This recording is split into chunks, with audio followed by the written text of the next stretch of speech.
들어보시거나 생각해 보신 적이 있으신가요? 혹시 화면 한 번만 띄워주실 수 있을까요?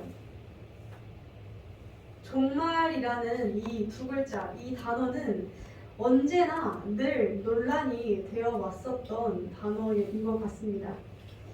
제가 그 꼬리에 꼬리를 물고 맞나요? 꼬꼬무 맞죠? 꼬꼬무 방송을 되게 좋아해요, 저는. 그런데 그 방송에서 시즌 1 때인가 이 이야기가 나왔어요. 그 휴거소동. 그 이장림 목사의 다미선교회 1992년 10월 28일 휴거소동. 저는 이 당시에 이제 살아있지 않았어서 이 사건을 몰랐었는데 아마 알고 계신 분들도 되게 많이 계실 거라고 생각해요. 그 당시에는 굉장히 화제가 되었었다고 하죠. 1992년 10월 28일에 예수를 믿는 사람들은 휴거를 몸이 들려 올라갈 것이다 라고 그런 종말론을 제시했다고 하죠. 그런데 이게 TV 생중계가 됐었는데 이 세 번째 세 번째 그림이 생방송 당시거든요. 그런데 10월 28일에 아무 일도 일어나지 않아서 굉장히 서로가 머쓱해지고 민망해졌던 사건이기도 해요. 그리고 또 보게 되면은 1999년 12월 31일에도 좀 난리가 났었어요. 컴퓨터 프로그래밍이 이제 2000년도에는 새로운 숫자를 받아들이지 못할 것이다.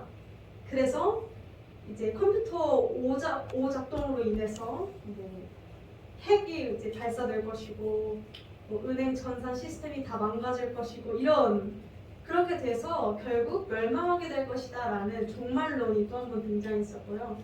이 영화는 저도 봤었던 영화예요. 2012 이렇게 해가지고 영화를 봤었는데 실제로 영화만 있었던 게 아니라 2012년 12월 31일 날에 정말 종말이 올 것이다 라는 종말론이 있었어요.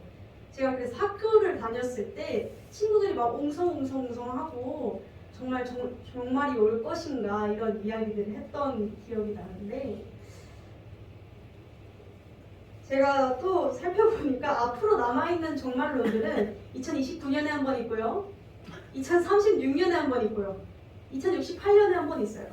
우리가 한번 잘 살아보면서 이 종말론들이 정말 맞나 한번 봤으면 좋겠어요.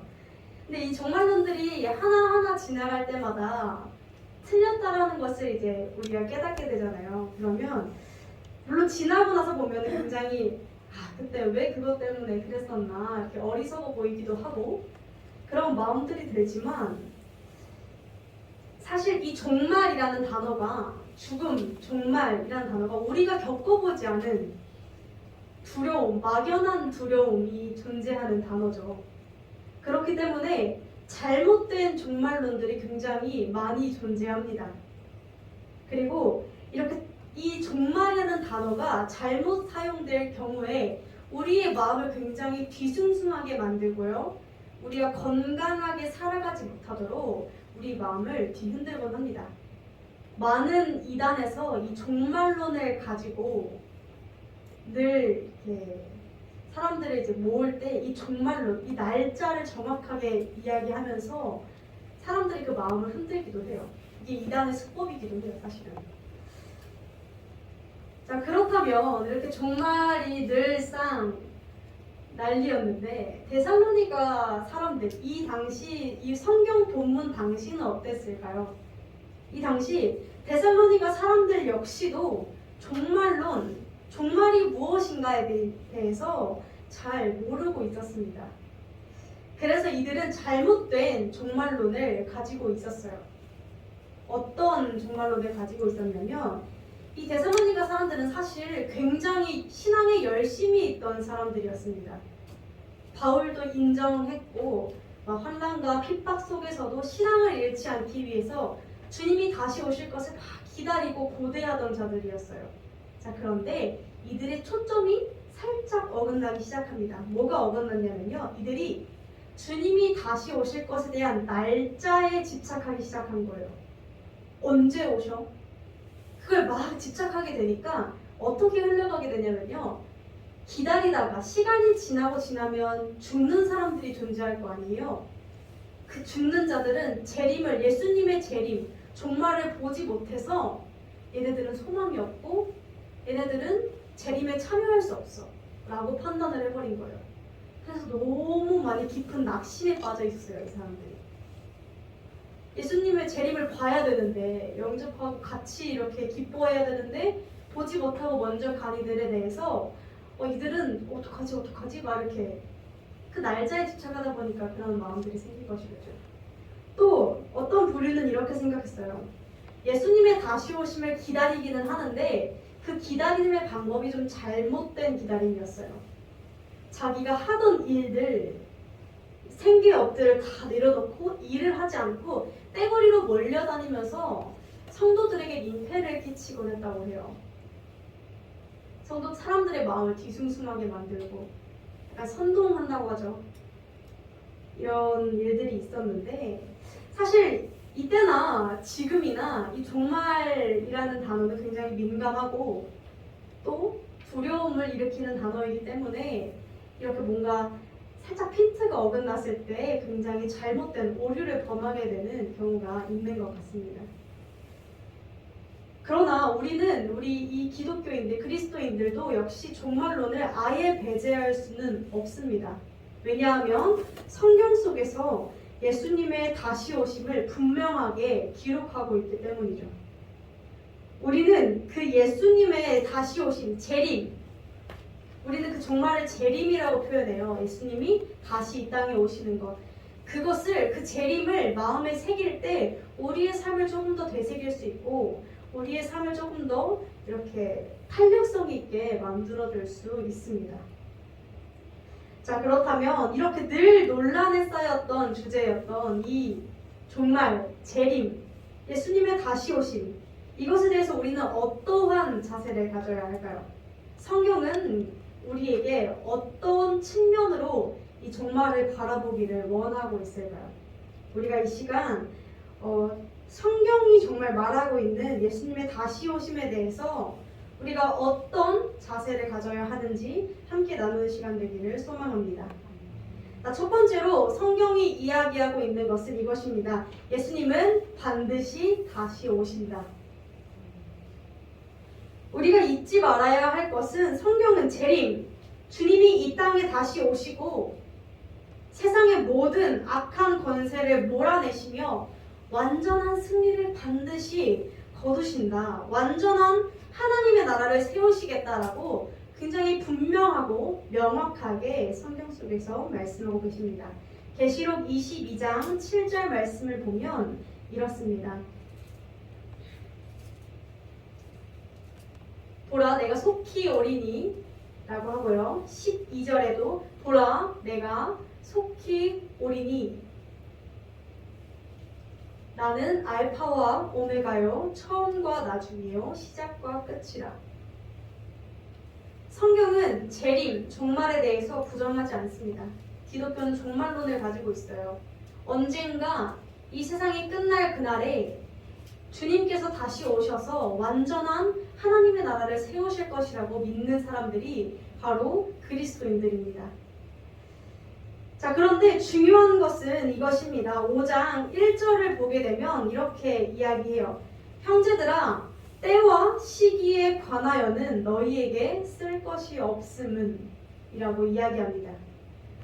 자, 이게 무슨 말이냐면요. 성경은 재림, 예수님이 다시 오시는 것에 대해서 굉장히 명확하게 이야기를 하고 있지만 예수님이 다시 오시는 건 확실해요. 그러나 그에 대한 때와 시기는 전혀 언급하지 않습니다.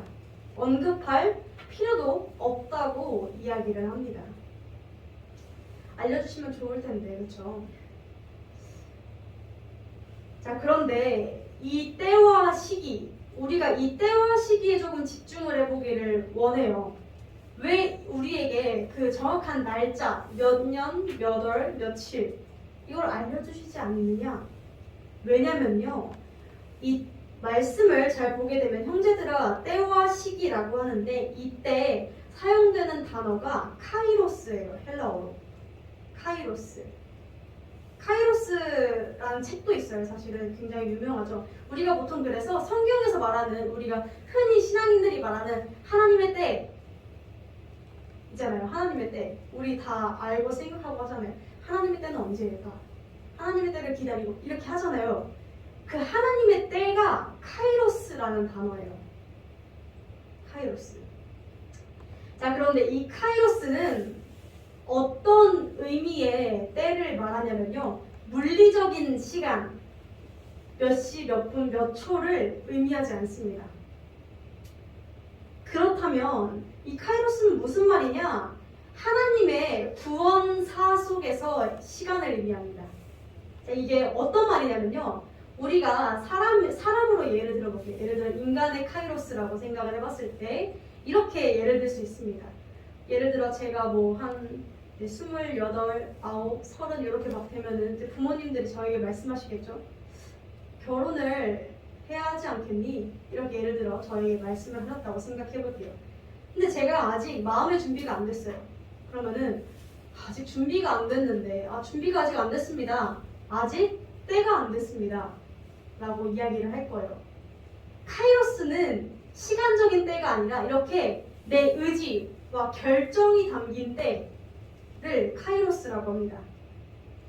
그러니까 시간적으로 몇 년도 몇 월 이걸 따지는 것이 아니라 내 마음의 준비, 내 의지, 내 결정, 내가 상황을 쫙 봤을 때 종합적으로 쫙 봤을 때 이 정도 상황에 이 정도 내 의지가 여기에 맞는 것 같아 라고 여기는 그때 그것을 우리는 카이로스라고 불러요. 자, 사람도 이렇게 자신의 의지와 결정을 가진 때가 분명히 존재합니다. 사람마다 다 가지고 있겠죠. 나는 이 정도 때에 이 정도 때에 이런 것들이 준비되었을 때 자, 하물며 하나님은 어떠시겠어요? 하나님은 이 세상을 바라보시는 시각 자체가 1년, 2년, 3년, 100년, 1000년 이런 숫자에 갇혀있는 시간의 개념이 아니세요. 하나님은 이 세상을 구원하기 위해서 구원을 위한 시간으로 그냥 보신다라는 거예요. 자, 하나님께서는 시간 밖에 계신 분이십니다. 시간을 초월하신 분이세요. 그래서 시간을 초월하신 분 입장에서는 인간이 정해놓은 몇 년도, 몇 월, 며칠이 사실상 의미가 없습니다. 우리 왜 성경에서 그런 말씀 있잖아요. 하나님에게는 하루가 1000년 같고 1000년이 하루 같다. 하나님은 시간 밖에 계시는 분이라는 뜻입니다.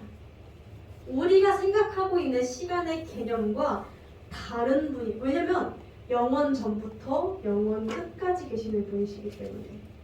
한계가 있는 사람들에게는 시간이 정확한 몇 년도 몇 월 며칠 시간이 중요하나 영원이신 분에게는 사실상 그것이 크게 필요가 없습니다.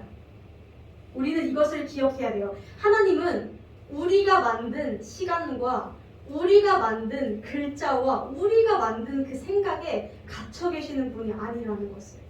그것이 신의 영역이겠죠. 감히 우리가 능가할 수 없는. 예수님께서 이제 제자들이 예수님에게 다시 언제 오십니까? 이렇게 묻습니다. 이랬을 때 예수님께서 뭐라 말씀하시냐면요. 오직 나도 모르고 너도 모르고 오직 아버지만 아셔 라고 대답을 해요. 자, 그런데 이 아버지만 아신다라는 대답이 이 당시 문화에서는 사람들이 약간 확 와닿는 말이었을 거예요. 왜냐면 이 당시 문화는 지금의 문화랑은 좀 다르게 모든 가정의 결정, 아들, 자녀들의 인생 결정을 최종 결정하는 사람이 아버지였어요. 아버지. 그러니까 예를 들어 이런 거죠. 자녀가 결혼을 예를 들어 정혼을 했어요. 내가 A라는 사람이랑 정혼을 했는데 이 사람 너무 좋아서 같이 빨리 결혼해서 살고 싶은 거예요. 그런데 내가 하고 싶다고 되는 게 아니라 아버지가 종합적으로 쓱 보면서 내 아들놈이 철은 좀 들었나? 내 아들놈이 어떻게 같이 꾸리고 살 단칸방 하나라도 있나? 이런 것들 좀 보다가 지금이겠다라고 마음의 결정을 내려서 그 결정을 던져줘요. 사실상 그래서 그 결혼에 대한 것이나 예를 들어 가정의 그런 중대한 사항을 결정할 때 몰라요. 다들 아버지 마음 속에만 있어요. 그 때가 또 모르는 거예요. 언제인지.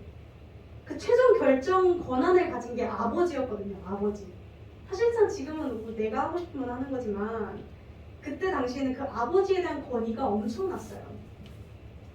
그랬기 때문에 예수님께서 제자들에게 아버지만이 아신다라고 했을 때 제자들은 좀 약간 확 와닿았겠죠. 아, 아버지.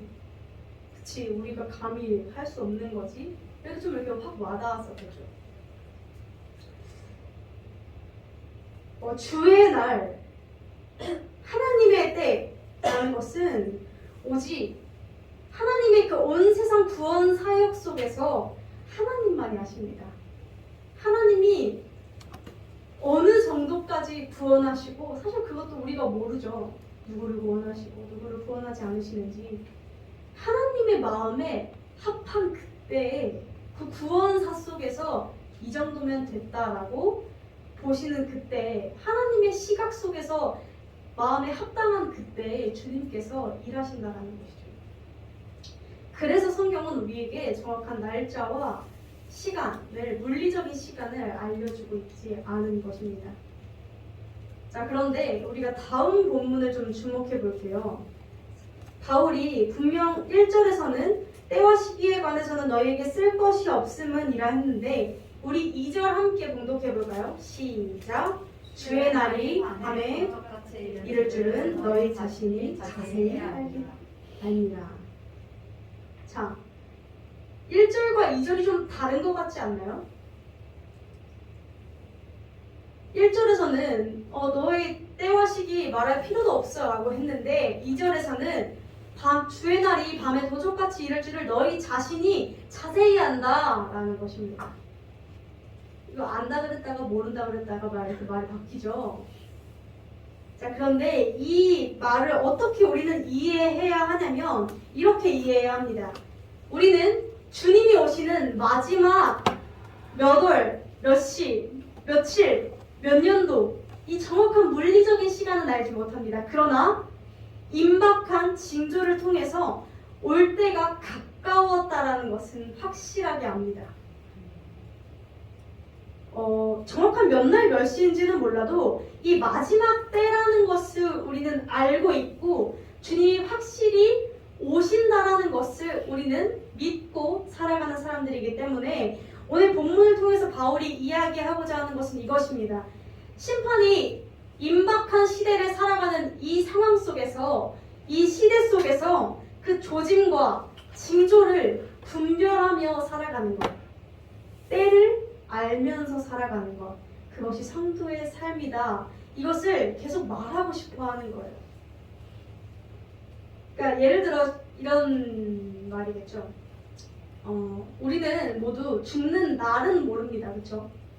내가 몇 월 며칠에 죽을지, 내가 자다 죽을지, 뭐 어떻게 죽을지 알지 못해요.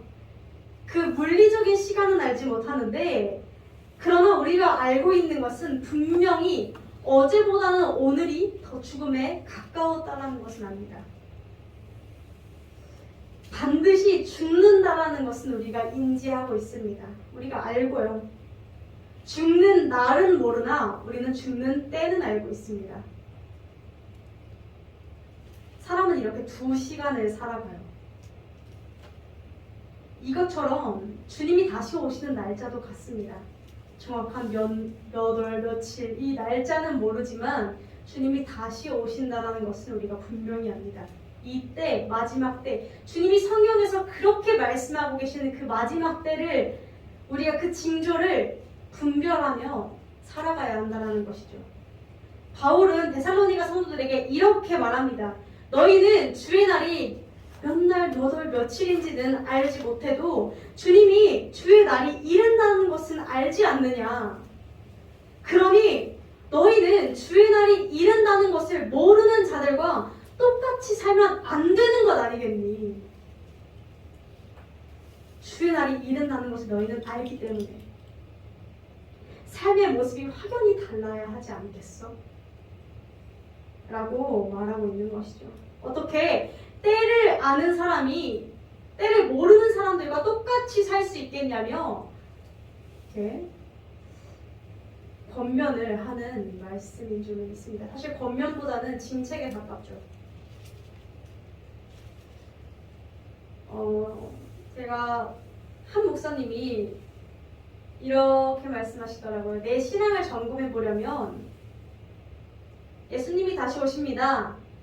예수님 오실 날이 얼마 남지 않았습니다. 라는 이 말이 나에게 어떻게 다가오는지를 조금 생각해 보라고 하시더라고요. 자, 예수님은 다시 오십니다. 얼마 남지 않았습니다, 여러분. 속히 오십니다.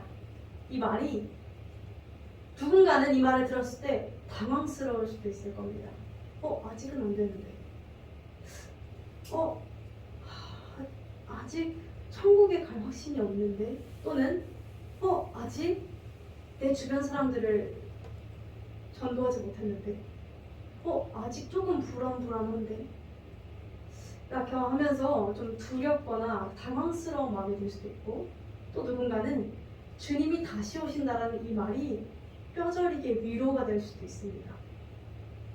맞아.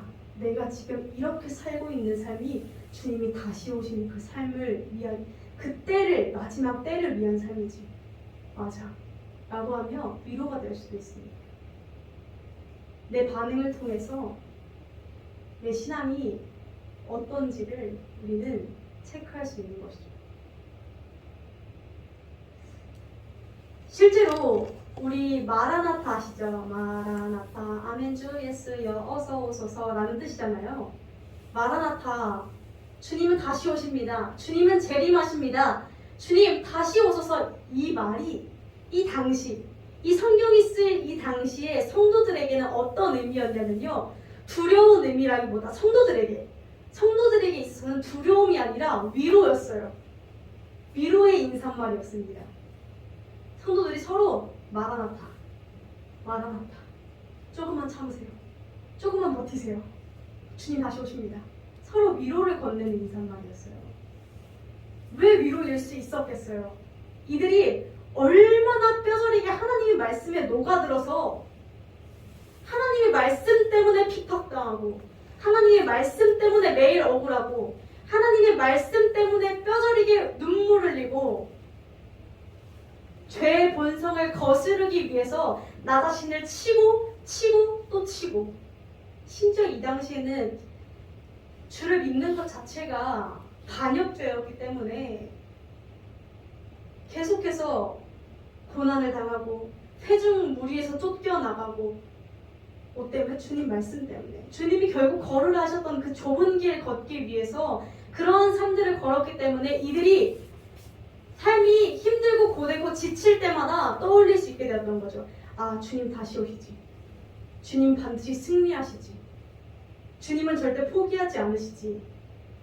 그러니 내가 오늘도 이렇게 살아갈 수 있어. 라며 위로가 되는 문장이었습니다.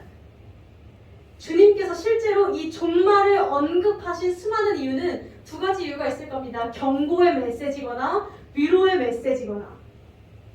그런데 주님께서는 데살로니가전서 4장에 이렇게 말씀하세요. 13절에 소망 없는 다른 이와 같이 슬퍼하지 않게 하려 하심이라. 그리고 18절에 이러한 말로 서로 위로하라.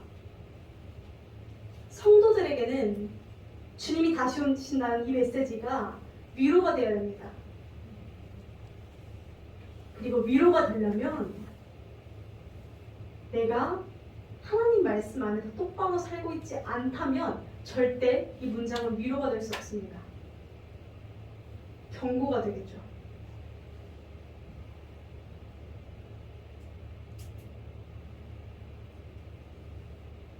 왜 위로가 될 수 있냐면, 성경 속에서의 종말은 단순히 이 세상이 끝남을 말하지는 않습니다. 단순히 지구 전쟁 나고 다 죽고 끝, 이게 세상의 종말이 아니라 성경이 말하고 있는 종말은, 재림은 예수님의 다시 오심. 예수님께서 사단과의 전쟁에서 부활하심으로 승리하셨잖아요. 그렇죠? 그 주님이, 이미 승리하신 그 주님이 주님의 때에 이 땅에 다시 오셔서 이 세상에 머물러 있는 수많은 사단을 완전히 대적하시고 완전히 뿌리를 뽑으시는 그날이 하나님의 때예요. 그렇기 때문에 어떻게 벌어지게 돼요? 둘로 나뉘어지게 되겠죠. 5장 3절에서 4절 우리 함께 봉독해 볼까요? 시작!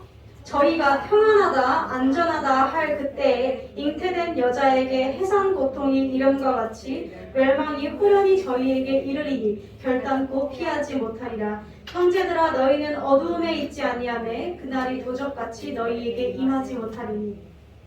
두 갈래로 나뉩니다. 자, 그들이 평안하다, 안전하다. 여기서 그들은 누구입니까? 예수를 주의 날이 없다 하는 사람들. 주의 날은 오지 않는다라고 믿는 사람들. 그들이 평안하다, 안전하다 할 그때 도적같이 멸망이 그들에게 임하리니 절대 그들은 피하지 못할 것이라. 그러나 반대되는 또 한 구절이 있습니다. 형제들아, 성도들아, 너희는 그러나 그 멸망이 임하는 상황 속에 있겠으나 너희는 어두움에 있지 아니하니 그날이 도적같이 너희에게 임하지 못할 것이다 라는 것입니다. 자는 자들은 하나님의 때까지도 그 하나님의 때를 알지 못하는 그들은 멸망을 피할 수 없으나 깨어있는 자들, 예수의 때를 따라 사는 자들은 주님과 함께 사는 승리를 거두기 때문인 줄로 믿습니다. 그렇기 때문에 바울은 데살로니가 성도들에게 계속해서 이야기합니다. 하나님의 때를 아는 너희는, 주님의 재림을 아는 너희는 그 때를 모르는 이들과 함께 섞여 살아가지 말아라.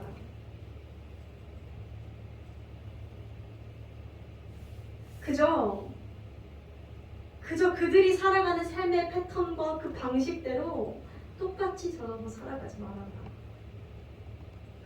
그들과 삶의 모습이 달라야 한다라고 계속해서 외치는 줄로 믿습니다. 6절에서 8절 제가 읽도록 하겠습니다. 그러므로 우리는 다른 이들과 같이 자지 않고 오직 깨어 정신을 차릴지라. 자는 자들은 밤에 자고 취하는 자들은 밤에 취하되 우리는 낮에 속하였으니 근신하여 믿음과 사랑의 흉대에 호심경을 붙이고 구원의 소망의 투구를 쓰자. 흉배와 투구로 예를 든 이유는 보초병들이 이렇게 착용하고 있죠. 보초병들은 늘상 준비가 되어야 합니다. 언제 적이 쳐들어와도 받아칠 준비가 되어 있어야 합니다. 긴장의 끈을 놓지 않아야 한다는 뜻이죠. 그리고 주님은 이렇게 말씀하십니다. 사실 하나님께서 우리를 세우심은 이 세우심은 선택하셨다는 뜻이거든요. 하나님께서 성도들을 한 사람 한 사람 선택하십니다. 하나님께서는 제자들, 성도들을 그냥 대충 그게 원래? 라고 하지 않으세요. 예수님께서 제자들을 세우실 때 어떻게 하는 줄 아세요? 저기 산에 올라가셔서 두루 보시면서 기도하시면서 자신의 마음에 합한 자들을 한 사람 한 사람 선택하세요. 성도들은요, 하나님께서 하나님의 마음에 뭐가 마음에 들었는지도 모르겠어요. 사실상 마음에 드는 게 없을 수도 있어요. 제자들만 봐도 그렇잖아요. 누구는 귀 자르고 앉아있고, 누구는 배신 때리고 앉아있고, 누구는 예수님 팔고 앉아있고, 누구는 예수님 사러 돌아왔는데 여기 구멍 호려보겠다고 하고 앉아있고, 누구는 계속해서 예수님 3년 동안 말했는데도 못 알아듣고, 누구는 예수님이 그렇게 말했는데도 한 자리 달라고 하고 있고, 그렇게 정말 말 지지리도 안 듣고 사실 세상 속에서 가장 밑바닥에 있던 그 제자들을 마음에 들어서 자신이 마음에 합해서 한 사람 한 사람 부르셨던 것처럼 우리 역시 동일하다는 것입니다. 하나님께서 우리를 세우셨다는 것입니다. 그런데 하나님께서 우리를 세우신 그 이유는 노하심에 이르게 하심이 아니요, 우리를 구원하게 하심이고 우리가 예수 그리스도와 함께 살게 하려 하심이라 라고 하십니다. 자, 어떤 삶을 이야기하겠습니까? 주님이 말씀하시는 그 삶은 어떤 삶을 이야기하겠습니까? 우리는 정말 깨어있는 삶이 되어야 합니다. 우리는 매 순간 정말 근신하여 깨어 있어야 합니다. 깨어 있으려 몸부림을 쳐야 합니다.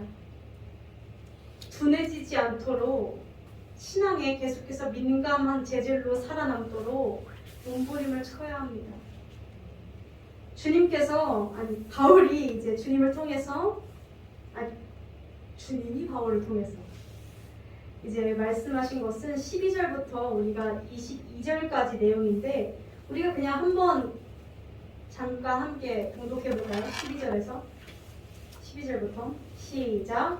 형제들아, 우리가 너희에게 구하노니 너희 가운데서 수고하고 주 안에서 너희를 다스리며 권하는 자들을 너희가 알고 저의 역사로 말미암아 사랑 안에서 가장 귀히 여기며 너희끼리 화목하라. 또 형제들아, 너희를 권면하노니 규모 없는 자들을 권계하며 마음이 약한 자들을 안위하고 힘이 없는 자들을 붙들어주며 모든 사람들에 대하여 오래 참으라. 삼가 누가 누구에게든지 악으로 악을 갚지 말게 하고 오직 피차 대하든지 모든 사람을 대하든지 항상 선을 좇으라. 항상 기뻐하라. 쉬지 말고 기도하라. 범사에 감사하라. 이는 그리스도 예수 안에서 너희를 향하신 하나님의 뜻이니라. 성령을 소멸하지 말며 범사에 헤아려 좋은 것을 취하고 악은 모든 모양이라도 버려라.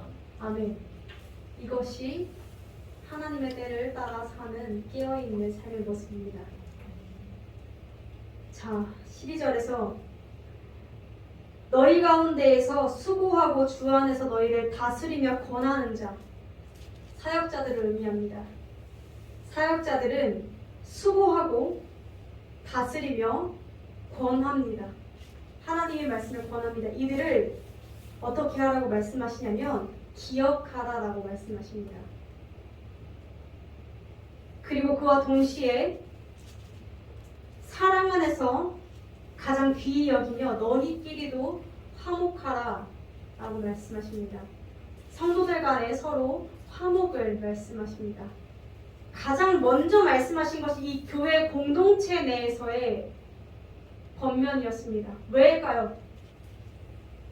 교회 공동체는 천국의 이면을 보여줄 수 있는 공동체여야 합니다.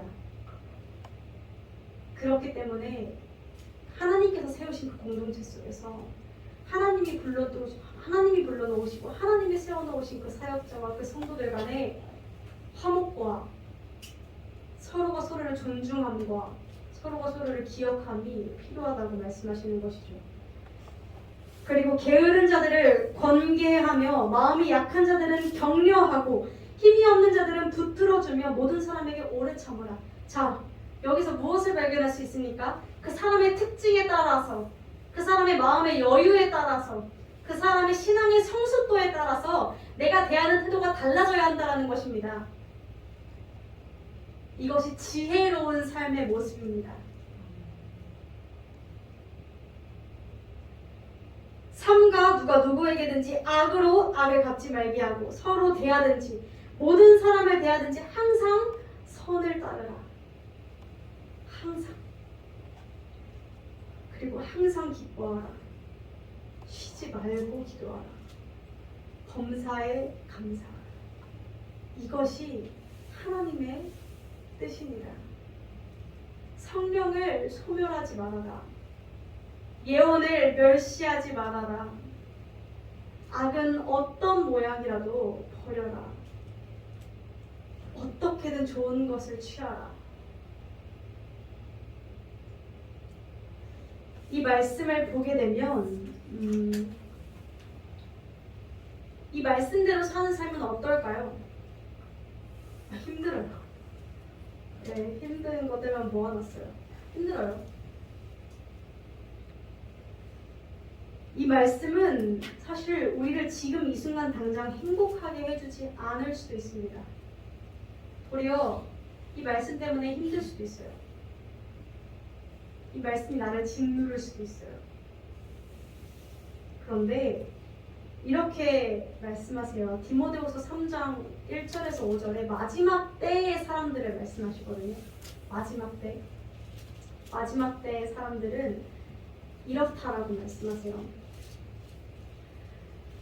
말세 말세가 이를 것인데 그때에는 사람들이 나 자신을 너무나 사랑할 것이고 돈을 사랑하고 자랑하며 교만하며 비방하며 부모를 거역하며 감사하지 않고 거룩하지 않고 정이 없으며 원통함을 풀지 아니하며 모함하며 절제하지 못하고 사나우며 선한 것을 좋아하지 못하고 배신하고 조급하며 자만하며 쾌락을 사랑하기를 하나님 사랑하는 것보다 더하다. 경건의 모양은 있으나 경건의 능력은 부인하니. 이것이 말세의 모습입니다. 내가 지금 데살로니가 전서 5장 12절에서 22절 말씀에 가까운지 디모데후서 3장 1절에서 5절의 말씀에 가까운지를 내 스스로가 점검해 보기를 원합니다. 저는 그 디모데후서 3장 이 자체더라고요. 이 자체로 살고 있었던 것 같습니다. 자, 그런데 이것의 이 두 삶의 차이는 이것인 것 같아요. 많은 사람들은 왜 3장 1절에서 5절처럼 살까요? 왜? 사실 이들도 나쁜 말 듣고 싶지는 않을 거 아니에요. 좋게 살고 싶을 텐데 산다면 선하게 살고 싶을 텐데 나쁘게 살고 싶은 사람은 사실 없잖아요. 그런데 왜 이렇게 살 수밖에 없을까요? 왜? 내 행복이 가장 중요해서 그래요. 내 감정이 제일 중요해서 그래요. 나 자신이 시키는 대로 살아서 그래요. 자, 우리는 지금 말세 시대에 굉장히 두드러지게 드러나는 특징은 나 자신, 개인을 굉장히 중요시하게 생각합니다. 많은 사람들이 이야기합니다. 일단 내가 어느 정도 다른 사람들에게 피해 끼치지 않는 선에서 나 자신을 지키면서 나 자신을 너무 남들에게 베풀지도 않으면서 어느 정도 격식 있는 그런 삶을 살겠다. 많은 사람들이 원하는 삶입니다. 내가 그 정도까지 하고 싶지는 않아. 내가 상처 받아가면서까지 그렇게 하고 싶지는 않아. 왜 내가 행복해야 되잖아요. 내가 힘들면 안 되잖아요. 내 감정이 우선이 되니까, 내 감정이 중요하니까 이들은 때로는 내가 인정받고 싶어서 자랑합니다. 때로는 그것이 교만으로 이어집니다. 내가 중요하니까 비방합니다. 내 기준에서 모든 것을 보니까. 내가 최고의 부모님이 보여요. 감사하지 않습니다.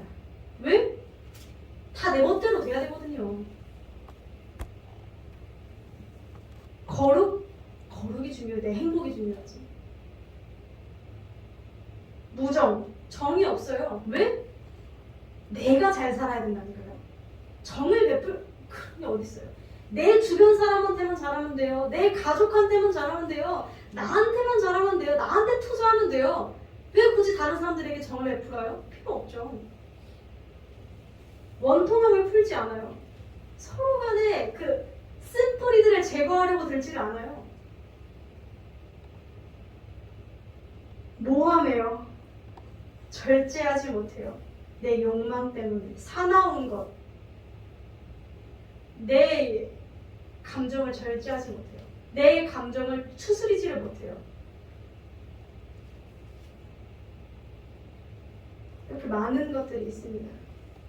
그러나 우리는 내 감정에 따라 사는 사람들이 아니고요. 내 상황에 따라 사는 사람들이 아니고요. 내가 목표하는 것들을 이루어가며 내 행복을 찾아서 살아가는 사람들이 아니고요. 우리의 인생의 목표는 행복이 아니라 거룩입니다. 이걸 기억하셔야 돼요. 그리스도인들은 인생의 목표가 행복이 아니라 거룩입니다. 거룩할 때 행복은 따라옵니다. 왜? 완전한 생명을 얻을 수 있기 때문에 그것만큼 행복한 것이 어디 있습니까? 주님께서 말씀하시잖아요.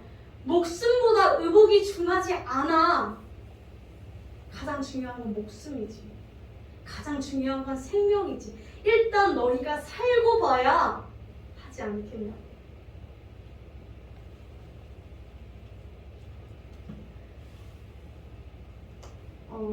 사랑하는 성도 여러분, 우리는 참 신앙인은 단순히 보여지는 것에만 따라 사는 삶은 아닙니다. 신앙인은 어떤 것들을 따라 사냐면요, 진리를 따라 삽니다. 참 신앙인은 그 날짜, 그 날에, 그 물리적인 시간에 하늘에서 벌어질 쇼를 기다리는 사람이 아닙니다.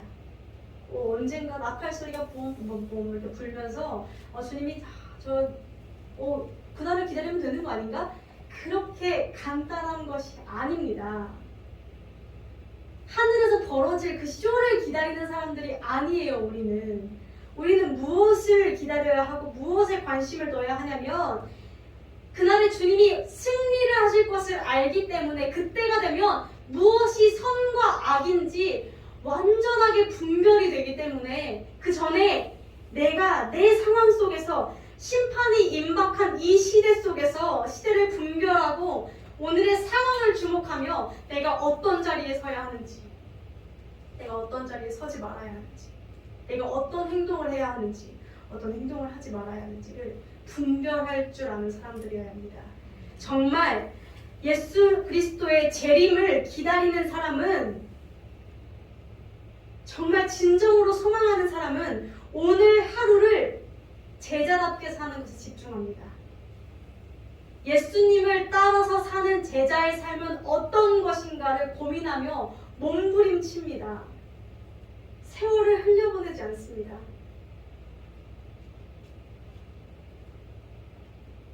왜냐하면 나의 영적 상태에 따라 예수님의 재림이 기쁠 수도 있고 당황스러울 수도 있기 때문이죠. 바울이 이렇게 말하잖아요. 어떤 이들에게는 그날이 도둑처럼 임하지 않을 거야. 예수님의 재림이 당황스럽지 않을 거야 라고 말하는 이유는 이미 매일매일의 재림을 기다리면서 살기 때문에 주님이 오시면 오셨어요? 할 수 있는 거예요. 이들에게 당황스럽지가 않아요. 언제든 주님과 깨어있으나 죽어있으나 주님과 함께 이미 살고 있기 때문에 주님이 실제 하심으로 다시 오시면 그냥 반가운 거죠. 오셨네요. 때가 되셨나봐요. 라고 받아들일 수 있는 거죠. 그런데 주님과 같이 살고 있지 않은 사람들은 그때가 얼마나 당황스럽고 얼마나 뼈저리게 후회가 될 것이며 얼마나 그 고통 가운데에서 죽지도 못한 채 살아가겠습니까?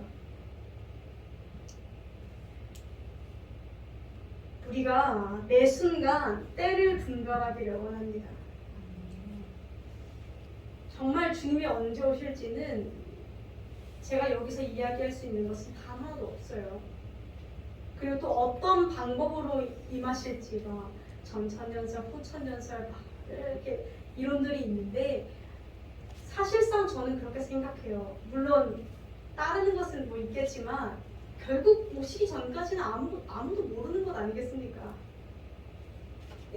약간 우리가 구약 속의 예언을 맞춰보는 것은 이미 예수님께서 초림하셨을 때 이게 예언이었구나를 약간 맞춰볼 수 있는 거잖아요. 그런데 지금은 뭔가 아직 오시지 않았는데 맞춰본다는 것 자체가 말이 안 되는 것이죠. 우리가 정말 예수님의 재림을 기다리고 소망한다면 예수님의 제자답게 사는데 목숨 걸기를 원합니다. 그래서 주님의 재림이 나에게 이 데살로니가 성도들처럼 위로가 되기를 원합니다. 그 위로를 나누며 살게 되기를 원합니다. 제가 이 본문을 가지고 수업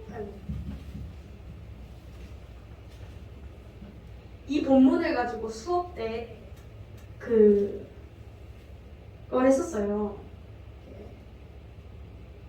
논문 쓰고 이걸 했었어요. 이 본문을 가지고 했었는데, 그때 제가 쭉 했는데 마지막 질문이 저한테 그거였었거든요. 예수님 왜 배타적이냐? 였어요. 예수님은 왜 약간 되게 두 갈래로 나뉘어서 믿는 사람 건지고 안 믿는 사람 안 건지냐? 예수님은 약간 가려서 사랑하냐? 이게 마지막 질문이었거든요. 솔직히 진짜 한 대 쥐어가고 싶었어요. 왜냐면 신학생이었거든요. 저 약간 점수 떨어뜨리게 하려고 질문한 거예요, 그거. 약간 쥐어먹고 싶었는데 근데 제가 그 전에 묵상한 것이 무엇이었냐면 이것이었어요. 그러한 말로 18절에 이러한 말로 서로 위로하라. 이 때가 올 거라는 것을 주님은 아시고 주님은 공의의 하나님이에요. 정의의 하나님이에요. 그래서 죄를 두고 볼 수가 없는 분이세요. 주님의 성품이 그래요. 그래서 그 날이 되기 전까지 제발 너희들끼리 내가 준 위로로 서로 위로해서 서로 주님을 알고 서로 주님을 전하며 그렇게 살아가라. 그래서 말씀하시잖아요. 절대 노하게 하심이 목적이 아니라고. 주님은 우리를 한 영혼도 지옥에 가는 것을 원하지 않으시는 분이셔요. 주님은 함께 살기를 원하세요. 그래서 기회를 주고 이야기를 하고 또 하고 말씀을 주시고 또 주시는 것이죠. 우리가 이러한 주님의 어쩔 수 없는, 주님이 죄와 함께 살 수는 없잖아요.